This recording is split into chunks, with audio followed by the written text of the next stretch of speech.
وہ مدینہ جہاں کا ذرہ ذرہ انوار و تجلیات کا مرکز بن چکا ہے. سرکار کے قدموں کی برکت سے وہ زمین مبارک ہو چکی ہے، برکت والی رحمت والی زمین ہو گئی ہے. چنانچہ وہ زمین کی تاثیر اتنی اعلیٰ ہے سبحان اللہ کہ جب میرے سرکار ایک مرتبہ غزوے سے واپس ہو رہے تھے، ایک جنگ سے واپس ہو رہے تھے، 80,000 کا مجمع تھا صحابہ کا، ساتھ میں رسول پاک علیہ السلام کے جانور بھی تھے، گھوڑے بھی تھے، اونٹ بھی تھے، کچھ پیدل تھے، سب خرامہ چل کر مدینے کی طرف آ رہے تھے. جب مدینے کی سرحد میں داخل ہو گئے صحابہ کرام اللہ کے رسول کے ساتھ، تو ایک صحابی جو حضور کے پیچھے پیچھے چل رہے تھے، انہوں نے جب دیکھا کہ مدینے کی زمین میں آتے ہی گرد و غبار زیادہ اڑنے لگا ہے، تو انہوں نے کپڑے سے اپنے منہ اور ناک کو ڈھانک لیا، کہیں گرد و غبار اندر نہ جائے، میں بیمار نہ پڑ جاؤں، کہیں جراثیم نہ چلے جائیں، کہیں میری طبیعت نہ بگڑ جائے.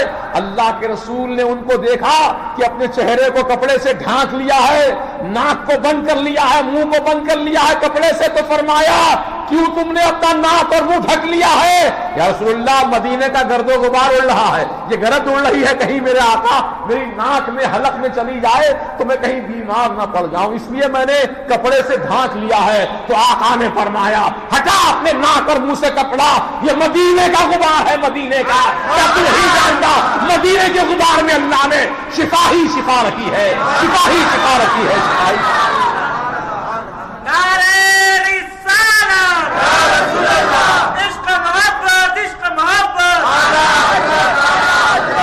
خاک طیبہ لگا لوں تجھے آنکھ میں، تو نے چومے حبیب خدا کے قدم. خاک طیبہ لگا لوں تجھے آنکھ میں، تو نے چومے حبیب خدا کے قدم.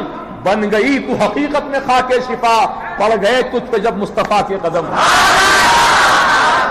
سرکار کے قدمان پاک کی برکت سے مدینہ ایسا مبارک، سبحان اللہ.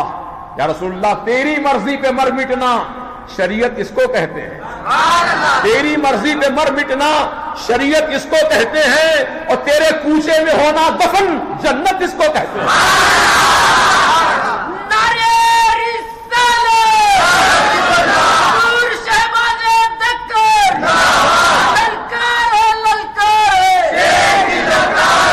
اللہ تبارک و تعالیٰ نے مدینے کی سرزمین کو ایسا شرف عطا فرما دیا کہ ایسی بزرگی عطا فرما دی کہ خدا کی قسم وہ مدینہ طیبہ کہلایا، مدینہ شریف کہلایا، کیونکہ مدینہ بننے سے پہلے وہ جگہ کا نام یثرب تھا. یثرب بیماریوں کا گھر، یعنی جو وہاں جاتے تھے بیمار پڑ جاتے تھے، لیکن سرکار کے قدموں کی برکت سے یثرب نہ رہا. آقا نے فرمایا مدینہ ہے مدینہ.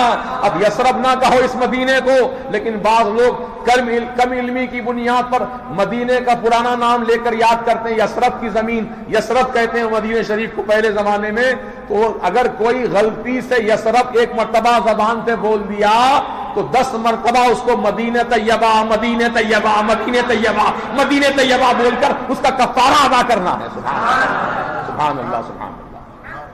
تو مسئلہ بتانے کے لیے میں نے کہہ دیا، لیکن پھر بھی میں 10 مرتبہ مدینہ طیبہ مدینہ طیبہ، آپ لوگ بھی کہہ لیجئے مدینہ طیبہ مدینہ طیبہ مدینہ طیبہ مدینہ طیبہ مدینہ طیبہ مدینہ طیبہ مدینہ طیبہ مدینہ طیبہ مدینہ طیبہ مدینہ طیبہ. سبحان اللہ. مدینے کے خطے میرے اعلیٰ حضرت فرما رہے ہیں، مدینے کے خطے خدا تجھ کو رکھے غریبوں فقیروں کے ٹھہرانے والے. حرم کی زمین اور قدم رکھ کے چلنا، ارے سر کا موقع ہے ہو جانے والے. یہ سر سے چلنے کی جگہ ہے میاں مدینہ شریف میں. اس لیے بڑے بڑے اولیاء اللہ مدینہ پاک میں جب تک رہے اتنے ادب و احترام کے ساتھ رہے کہ اللہ اکبر.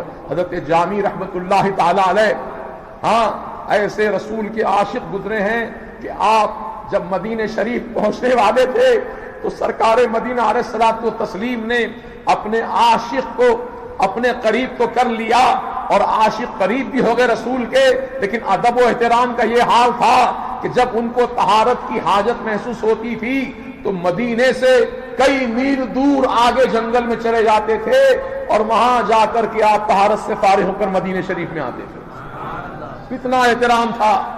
اور کچھ بزرگان دین تو ایسے تھے کہ مدینے میں جب تک رہے انہوں نے کچھ کھایا پیا نہیں، اس لیے نہیں کھایا پیا، اگر کھائیں گے پیئیں گے تو طہارت کا تقاضا ہوگا۔ اب مدینے کی زمین اس قابل نہیں ہے کہ ہم سرکار کی زمین پر جو ہے طہارت کریں، استنجا کریں، اس لیے اس لیے بزرگان دین نے مدینہ طیبہ میں جب تک رہے طہارت استنجا نہیں کیا، وہ لوگ بھوکے پیاسے رہے۔